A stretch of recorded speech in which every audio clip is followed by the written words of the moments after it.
Yo, what's up guys? My name is Justin, and in this video I'm going to be showing you guys how I scaled this clothing brand. It's now making over $10,000 per month at 16 years old. If you've seen my content on TikTok, then you know that I post the results that I get for the clothing brands that I work with all of the time. But in these YouTube videos, I'm actually going to be going into the ad accounts and into Shopify and actually going in depth on every single action and step that I took to be able to get these results for my clients. And right now, the TikTok and YouTube market is pretty much fried when it comes to clothing brand marketing. Everybody's trying to be a freelance brand scaler, and everybody's just repeating the same regurgitated information that you probably already know, and maybe you've tried and it didn't work for your brand. But it's time for Captain Save a Ho to save your brand. So I'm going to be showing you guys some things that maybe you didn't already know about, maybe you've seen from my TikTok content, but the goal is just to give you as much free sauce as possible. So if you find this video helpful at all, just leave a like, drop a comment, and even subscribe because it means a lot. And right now I'm sitting at 0 subscribers, so this shit is a little embarrassing. But I could give a fuck about subscribers. I just want to make sure that I'm helping somebody out. So if you find this helpful, drop a like, leave a comment, and subscribe,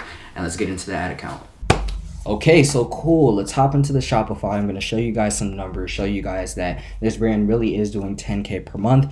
As you can see, we started running ads around, I want to say early to mid-ish December. So from December 9th to January 9th, we did 10K in revenue. And I'll even refresh my screen and show you guys because I have nothing to lie about. However, if it takes a while to load, I'm not going to lie, my internet is fried. It's absolutely cooked. But as you can see, still 10K. And so I'm actually going to show you guys the month of January. I think we also did another 10 or 12K month in January. Yeah, 12K month in January. So this brand is consistently doing 10K per month at this point. Even if I show you guys February, I'll actually go to February. Yeah, see, in the month of February, we did $9,800 in revenue. And had we had those 2 extra days, then it would have for sure been 10K. We were only like $170 off. Though I don't know why it says January at the bottom because I literally just set it to February. But it is what it is. So as you guys know, yeah, see, I don't know why it's showing January at the bottom. But point is, this brand is consistently doing 10K per month, majority of that coming from ads, and I'm going to show you exactly what it is that I did to be able to get numbers like this for this brand. And guys, remember, the goal of these YouTube videos, and especially my TikToks as well, is to be able to teach you guys some shit. Like I said, the YouTube and TikTok market when it comes to brand scaling or really just marketing a clothing brand, it's pretty much fried. Everybody is saying the same shit and using big words like systems and strategies to make it sound more complicated than it is so you can buy their shit. I promise it's really not. Now, does the same thing work for every single brand? No, but if you do enough testing, will you find what works for your brand? Yes. And a wise guy once told me running ads for a brand is kind of like being a mad scientist. You're just testing a bunch of shit and finding what works. So you test a batch of ads, it didn't work, okay, cool, we try something different. It did work, we put more money behind it. It's really that simple. But now we're in the ad account, so let me open the first campaign. This is a cold conversion campaign, and I started out with making 2 ad sets, an image ad set and a videos ad set. Both were spending $15 per day, but it's pretty clear that only one ad set was getting the results, and that's the video ones at 37 purchases and a $24 cost per purchase. The image ad set didn't bring in shit. So at this point, I'm like, okay, cool. For this brand, we're just gonna run mainly videos. We could revisit images in the future because this is like a gym apparel type of brand, but all I know is images didn't work and videos did, so I'm gonna stick with videos. Now from this videos ad set, I found 2 winners, one at a $23 cost per purchase and one at a $22 cost per purchase. The one ad with the $33 cost per purchase, that's just too high and the ROAS is too low. That might be like a 1x ROAS, especially because for that ad in particular, it was selling like a t-shirt. So if I go over here and check, yeah, for this ad, it was only at a 1x ROAS, so definitely not profitable. $30 cost per purchase for a t-shirt is crazy work. But the main point is that I only really found 2 winners from this, so I turned off the losers and I kept the winning ads on. Now, this is exactly what I mean when you say you have to be kind of like a mad scientist and really just test and figure some shit out. Because I tried to horizontal scale this brand a couple different ways. In the end, we just went with vertical scaling, but I tried running an interstack, I tried running a retargeting campaign, and I tried running a CBO with just the 2 winners, which looking back, I probably should not have done, but I wanted to see how it would do in a CBO. Remember guys, when you're running ads, you cannot be scared to test. Just don't let it spend too much if it's not bringing in results. Luckily, these 3 campaigns, they didn't really spend too much, so it didn't really hurt the bank at all. But it was worth testing to figure out, okay, what we could and couldn't do. And after seeing that horizontal scaling was not the move for this brand, we just stuck with vertical scaling at this point. Now, just because horizontal scaling didn't work for this brand, that doesn't mean it might not work for your brand. Main point. Test different things. If you think it's going to work, give it a shot. If the numbers are showing that it might work, give it a shot, because you never know. Now, some of you guys may be asking, what's the difference between horizontal and vertical scaling? A lot of people overcomplicate it, but I'm going to break it down for some morons watching this video. Not to say you're a moron, but there are definitely some idiots watching this, so let me break it down in the dumbest, easiest way to comprehend it. Horizontal scaling is pretty much when you take a campaign or an ad set that's working and you duplicate it and make certain changes to see if that would still work. For example, say you have an ad set and a cold conversion campaign that's doing well. A form of horizontal scaling would be duplicating that ad set and adding interest under it and seeing how it will do as an interest stack. And vertical scaling, it's super simple. When you have an ad set or a campaign that's performing well and it's getting you results, you just spend more. So another example, say you have an ad set running at $30 per day, you're at a $10 cost per purchase, so you're getting 3 sales per day. If you boost the budget to $60 a day, you should be getting around 6 sales per day. So hopefully that helps somebody out. But as you can see, horizontal scaling was not the move for this brand. So I just stuck with the code conversion and put some new batches up. And I decided at this point, I'm just going to vertically scale. So cool. After the original videos ad set was starting to get some consistent sales and we were doing pretty good there, at that point, I wanted to test some different ads. So I put up batch 2, which was probably, if not definitely, our worst performing ad set. Now look, we only spent $60 here, so we didn't really spend a lot, and that's kind of a big point. It's like if you're spending money on something that's not working, you want to cut it off pretty fast. So we spent $60, we only got 1 purchase. It's pretty clear that this batch of ads were not winners. So I turned that off and I put up batch 3, a new set of ads, which to this day is our best performing ad set. As you can see, we're sitting at a $15 cost per purchase at the ad set level, and we found 2 more winning ads. This ad right here has a 3.8x ROAS and this other ad has a 5.4x return. So both of these are definitely winners on top of the 2 winners from that first ad set that we put up. So let's fast forward to now February. From February 1st to February 28th, you can see that in that first ad set that we put up that had the first 2 winning ads, the CPA is starting to raise. So at first we were at a $24 CPA, now we're at a $35 cost per purchase. So the creatives are starting to experience creative fatigue. If you don't know what creative fatigue is, it's pretty simple. It's basically where you've been running a creative for too long and that audience has been seeing that ad time and time and time again. So it's just not getting the same results as it was when it was new. Now, when you're experiencing creative fatigue, it's 2 things you should do and really only 1 right answer. The first thing you could do is exclude people that have purchased in the past 30 days. What this will do will lower your frequency so your ads are only being shown to new people every single day. As you can see, the frequency is at a 2.1. You want your campaigns to have a frequency of about 1.1 to maybe 1.5.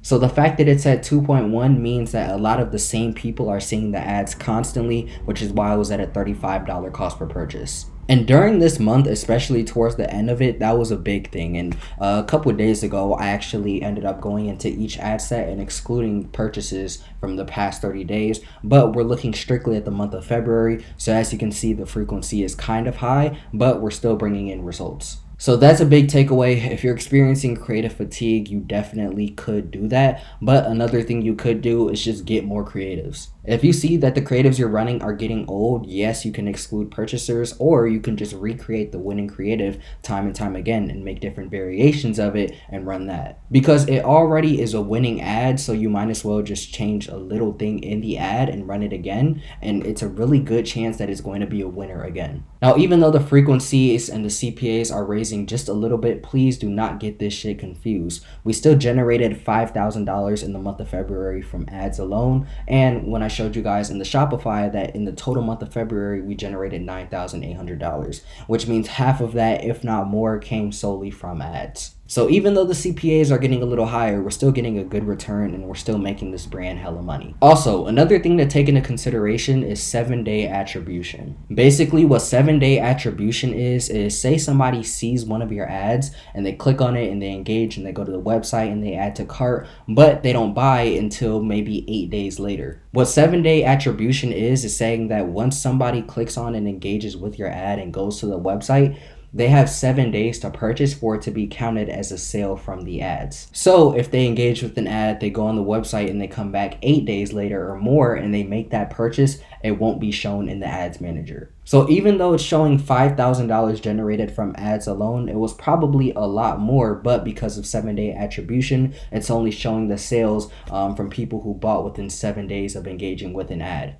Now, if you're running ads for your own brand and you want to get the most accurate numbers and data as possible, what I recommend doing is getting a third-party website or software that allows you to track the numbers and data past 7-day attribution. So with a third-party website, you'd be able to track the sales that came in from not 7 days, but maybe 30 days with somebody engaging with an ad. Because this is going to show you how many people actually purchase from the ads and not just within 7 days. But for the sake of this video, I'm not going to be using one of those. I'm just going to be using the results that came in the ads manager. But either way, like I said, I showed you guys the Shopify. I refreshed this page. This brand is doing over 10K a month every single month. We're good. Now back to the ad side of everything. Once batch 3 was off the ground and it's getting some pretty good results, eventually I did have to turn off this first ad set just because the CPA was getting a little too high. But before I did that, I tried testing an interest stack again. Like I said, guys, constantly testing things. But with this interest stack, I put in our 4 winning creatives. Now for this interest stack, we were sitting at a $46 cost per purchase. It's way too high and the ROAS was way too low. So this just showed us that our cold audience is converting and engaging with the ads a lot more than a targeted audience. And sometimes, depending on the brand, it's the polar opposite. Sometimes your cold audience won't engage at all, but an interest stack will. But it's pretty clear with this brand, cold audiences are definitely the way to go, so we just stuck with doing that. And so once I saw the interest stack with our 4 winning creatives didn't work, I then made a new campaign, a CBO this time, and I made it a scaling campaign. If you want me to make a video going over the differences between a CBO and an ABO campaign, drop a comment and let me know. It's pretty simple, but they both have their advantages and disadvantages, and I just can't go in depth with the time frame of this video. But if you want me to make an in-depth video so you know whether to go with ABOs or CBOs, drop a comment and let me know. Oh shit, that kind of rhymed. I ain't even peep. So that's beside the point. With this scaling campaign, we're sitting at a $28 cost per purchase, which is just $2 lower from the cold conversion at the campaign level, which means it's pretty much competing and is on par with that cold conversion campaign that is already performing well. I didn't make any changes to the audience. Literally all I did was take those 4 winners and put them in a CBO campaign. But as you can see, some ads are definitely working a lot better than others in this campaign compared to their original ad sets.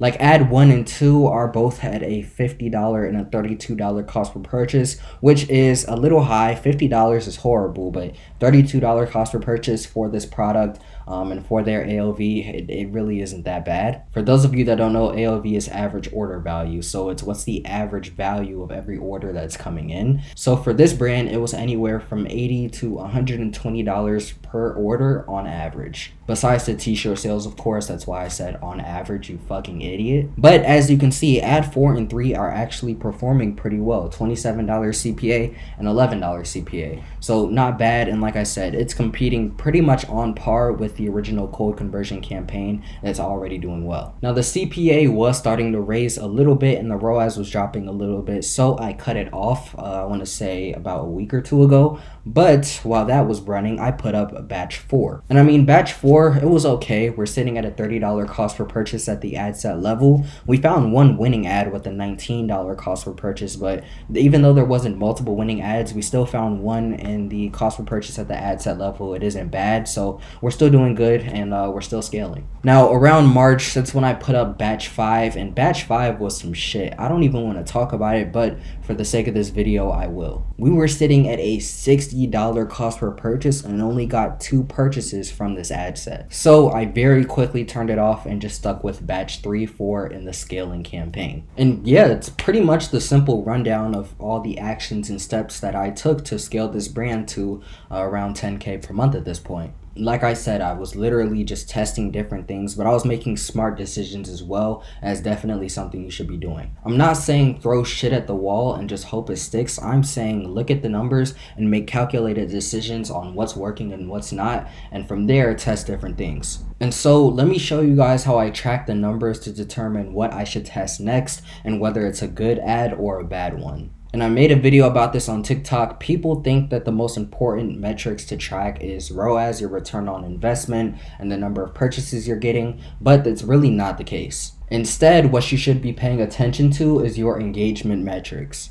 These are all your engagement metrics right here, and I'm pretty much going to break down what they all mean and what they should be at. Now, I'm not going to lie, some of these numbers engagement-wise look bad, but they were still getting sales. And the point I want to make with that is if the numbers look bad, but they're getting sales, stick with it. Don't turn it off just because the numbers look bad. If it's getting sales and it's making you money, you might as well keep doing it. You'd be a fucking dumbass to turn it off if it's making money because the CTR is low. Who gives a fuck if you're making money from it? So first, I'll start with CPC all. Pretty much that just means cost per click. But the all means it's basically saying like how much does it cost to get somebody to click on your ad, whether that's on Instagram and they click like on the ad or they scroll through it, shit like that. CPC link is saying how much does it cost to get somebody to actually click on the link attached to your ad. Now, your CPC link should normally be higher than your CPC all, but you want both of your CPCs to be under $1. Then CTRs. I personally only pay attention to CTR link click-through rate. I never really pay attention to CTR all, but I'll break them down anyway. So CTR all, it's pretty much click-through rate. So the rate of people that are clicking through your ad, if that makes sense. And CTR link click-through rate is the rate of people clicking through the link attached to your ad. Now for CTR all, ideally you want it at least a 1.8 to 2%. And that's at the very least, by the way. But a rule of thumb that I like to follow just to make your life a little bit easier is that you always want your CTR link to be higher than your CPC link. And so for this example, because your CPC link is $1.30, you want your CTR link to be at least a 1.3% or higher. Now, I could go ahead and wrap this video up here because I just explained to you guys how I scaled this brand to 10K per month, but I'm gonna go the extra mile and show you just one of what our winning creatives look like. I'm only gonna show one, I'm not gonna show all, simply because I don't want a bunch of other gym apparel brands to start replicating these and now the market is flooded, because it's not a unique style of video, but there aren't a lot of brands running ads with this kind of style. But just for you guys, because you're watching my video and this is my first video, I want to help you guys out as much as possible. So I'm going to show you guys what our best performing ad in the scaling campaign at a $13 cost per purchase looked like. So I'm going to click preview here, and as you can see, it's pretty much just showing off the sweats. It's a guy working out because it's a gym brand, and it says 20% off right now. We were running a discount for a little bit because this was around New Year, so we were running a little New Year sale. But I mean, yeah, this is pretty much the creative. It has an offer in the middle of the video, so people aren't being sold right away. It's kind of flashy, it looks cool, and it's a gym brand, so someone is working out. Like, it just makes sense, and it addresses the target audience and actually gives them an incentive to buy. And if you want me to make another video going strictly over creatives, then drop that in the comments below and I will do that as well. So I hope this video was helpful for you guys, and I hope you learned something new from this video as well. And I can definitely say the easiest way to scale a brand with ads, whether it's a clothing brand or just an e-com brand in a different niche, is by testing different creatives very often and also testing different audiences. The more you do that, I promise you will find a winner eventually, and you'll even find multiple winners, but you just have to be testing consistently. Obviously, the more you spend on ads, the quicker you can test and the faster you can scale as well. But if you're at a lower budget and you're in it for the long run, that's fine too. And if there's anything specific that you guys want me to make a video on, just drop a comment and let me know, and I will be making a video on that subject. And if your brand is already doing a few $1,000s per month, I have a form in my description where you can apply for a free audit call. And so with that form in my description, if you go and apply and fill that out, I will be reaching out to you, and from there we can hop on a call and go in depth on your brand and all of the different things you can do in ads and outside of ads as well to help your brand scale. And that's whether you're doing a few $1,000s per month, 10K a month, even 30K per month. I promise there are certain things that you can implement that will definitely help you scale. So if that sounds interesting to you at all, just fill out that form in the description and apply, and I will reach out to you. And if you're just interested in me running the ads for your brand, you can also fill out that form, and we can hop on a call and go from there. But I appreciate you guys watching this video. If you've made it to the end, and I'm definitely grateful for it, just drop a like and a comment. Definitely subscribe because there's more content on the way, and I'll see you guys in the next video, probably coming out next week.